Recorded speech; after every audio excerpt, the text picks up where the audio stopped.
The United Nations Security Council, it's approved a resolution calling for an immediate ceasefire in Gaza. Israel's longtime ally, US, abstained from voting. Experts say that this highlights the all-time low ties between the two.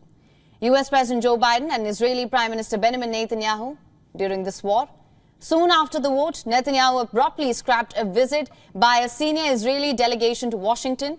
The aim of that meet was to discuss Israel's planned offensive in Rafah. According to Netanyahu's office, the failure of the US to veto the resolution, it's a clear retreat from its previous position and will hurt Israel's war efforts.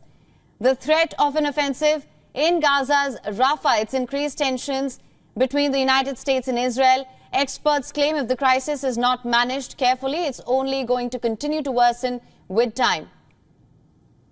The suspension of the meeting in Washington, it also jeopardizes United States' efforts to tackle the humanitarian catastrophe in Gaza.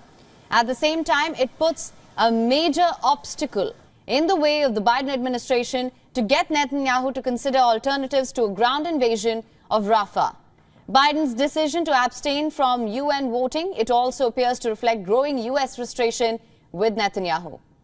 Earlier this month, Biden said that a Rafah invasion will be a red line. However, he added that the United States, it's not going to cut off military aid to Israel.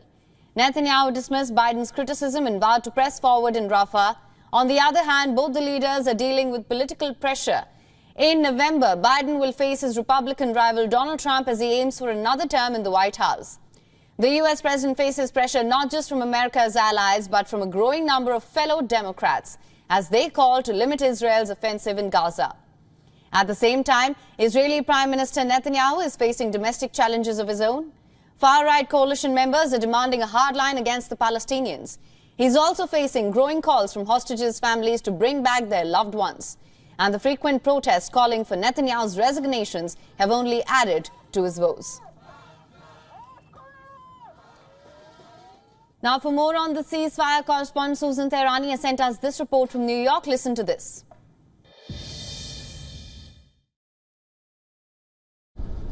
The United Nations Security Council finally passed a resolution calling for an immediate ceasefire in Gaza for the month of Ramadan. This breaks a 5-month impasse where the U.S. had vetoed several other resolutions prior, and a U.S.-backed resolution was rejected on Friday. The U.S. abstention on Monday allowed this resolution to pass. The U.S. had planned to veto any resolution that called for a ceasefire without mentioning the hostages, but did not veto Monday's resolution because it links the two issues, although the language is different than the resolution put forth by the United States on Friday. Israel's ambassador to the United Nations criticized the Security Council's resolution for once again failing to condemn Hamas's atrocities and attacks on October 7th against Israel, comparing it to the Council's quick condemnation of terror attacks in Russia and Iran, suggesting a double standard. While the chamber erupted in applause after the resolution was passed, it's hard to foresee any real change happening on the ground, at least for now. Susan Tehrani reporting from New York for WION World is One.